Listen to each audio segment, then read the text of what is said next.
Okay, hi YouTube. This is Jeff B. doing a quick update here. I haven't done one in quite some time, and then I started doing contest entries, and in the process realized that I had been slacking. So I thought I'd do a quick little update here. This is the 55 partially planted tank that I have in the bedroom, housing some red phantom tetras. A sampling of plecos that you don't get to see, unfortunately, because they're bastards. Red cactus, leopard cactus pleco. I promise. It's the albino longfin pleco. No, really, I promise. That's one. And in that darkness is the royal pleco. Yeah, it's funny.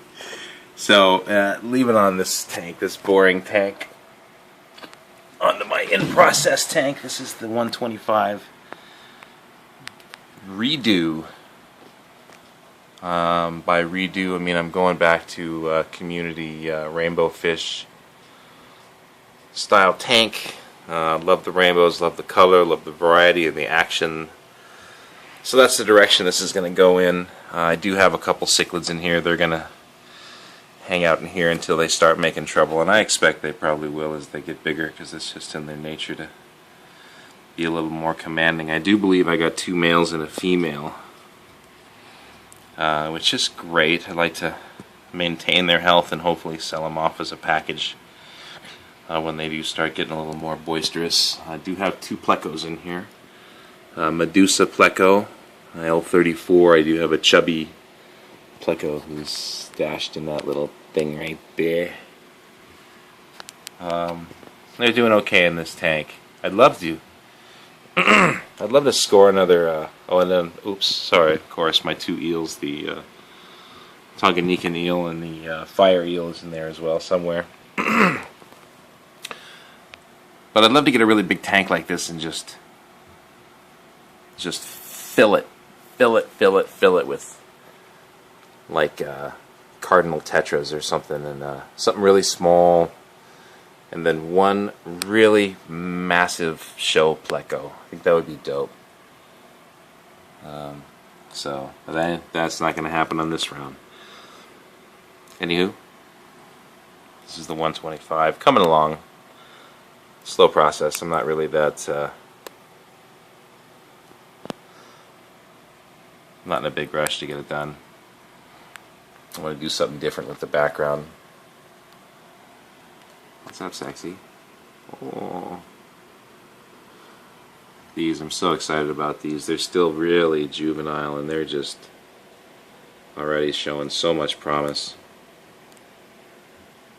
So that's going to be pretty great. See them when they hit their full stride. Yeah, emerald rainbow fish. And then we jump into the tank in Jeffrey's room.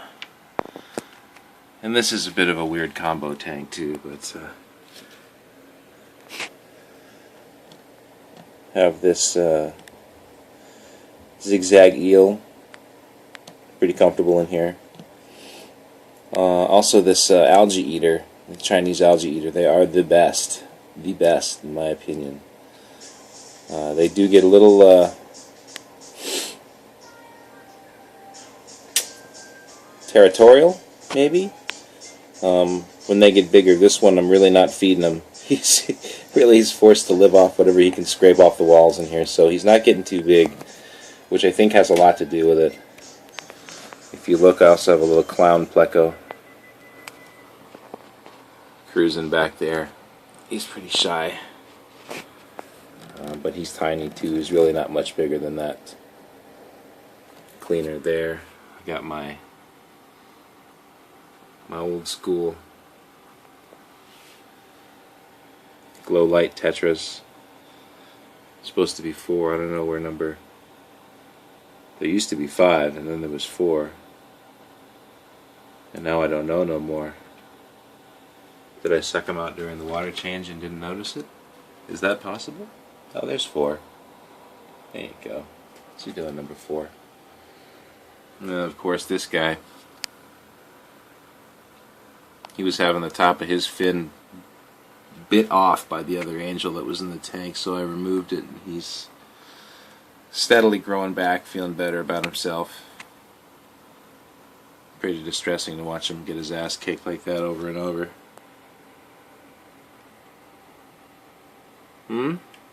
So that's what's going on in this tank. I like this tank. I almost like this tank the most. I like the scape the way it is now. Could use a little more greenery in it, but it's okay. I also have this one feeding off some plants that are in the Aquatop. It's the Aquatop 110 on a 29-gallon tank. So it's got really solid filtration on top of having plants inside as well as in that growing in the filter, out of the top of the filter. So this really probably could use another fish or two, but I think I'm just going to hold like this. I like the way it's really pretty clean.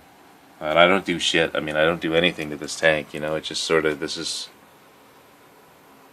how this one looks all the time. Nothing on the glass really other than fingerprints from the kids, but no real notable algae growing on the inside. I mean, heck, even if you look at the intake, pretty clean. So yeah, I mean, that's one thing I like about this tank too, is you just I don't do anything to it. So if that's not a good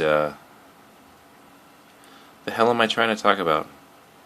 Overfiltration. Overfiltration is our friend, friends. Do it. Do it, do it, and your tanks will thank you for it. And it's all better for you in the end, because then you get to be a lazy bastard and not have to really maintain it. You just get to do water changes. I mean, even heck, with the water changes, I do every 2 weeks on this tank, which I know is kind of pushing it, but I mean, the water just is crystal clear. It tests perfectly all the time. I really think just having those plants in the tank at any capacity. I mean, you know, even if you just have a little bit of live plant in the tank, if the fish you have allow for it, I think it's really great for the tank. And then this thing that guys are doing now, where they have growing some pothos or whatever out of the top. Huge, definitely huge. Matter of fact, that one's yellowing, which makes me feel like it's not getting enough nutrient. So maybe I could do for another fish or two, but got to balance. I don't want to fuss with it. Anyway, I'm rambling on. 8 minutes, definitely long enough. Thank you to all my subscribers, the few that I have. I know my channel's boring, but you know what? It's it's dope that you hang on anyway. And I'll do my best to keep churning out something that's watchable. Again, have a great night. Thank you very much.